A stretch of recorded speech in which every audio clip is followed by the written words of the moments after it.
যাদের খুব খরচার হাত, ক্যাশ থাকলেই কি করে খরচা হয়ে যাচ্ছে, অথবা phone pay, Google pay, UPI app থেকে প্রত্যেক নিয়ত খরচা হয়ে যাচ্ছে, আননেসেসারি খরচা, কিছুতে সেভিংস করতে পারছেন না।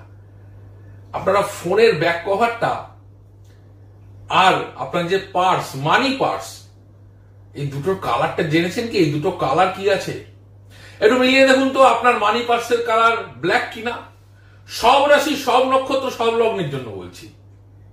মানি পার্সের কালার ব্ল্যাক কিনা জানুন। ব্ল্যাক কালারের মানি পার্স কিন্তু খুব একটা শুভ হয় না, এটা মনে রাখতে হবে। এবার অনেকে জিজ্ঞেস করছেন রাশি লগ্ন ওয়াইজ কি আমি আমার কালার চয়েস করতে পারি? হ্যাঁ, ডেফিনেটলি পারেন, ডেফিনেটলি পারেন। কিন্তু সর্বজন বিদিত যে আমি একটা কথা বলবো, এমন একটা কালারের কথা বলবো যে কালারের মানি ব্যাগ আপনি ব্যবহার করুন, দেখবেন আপনার খরচের জায়গাটা অনেক কম হবে এবং সঠিক জায়গায় খরচ হওয়া শুরু হবে। কি রং? প্রত্যেকে ব্যবহার করতে পারেন সবুজ রং। সবুজ রঙের মানি পার্স ব্যবহার করুন।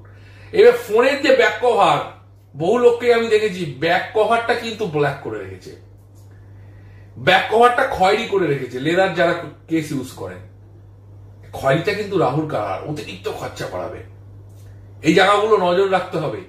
আপনার লাকি কালার কি, আপনার ডেস্টিনি রং কি, আপনার ডেস্টিনি নাম্বার কি, সেটা বহু অংশে এফেক্ট ফেলে, কালার এফেক্ট পড়ে। মানি ব্যাগের রংটা পাল্টে নিন না, দেখুন না মেলে কিনা।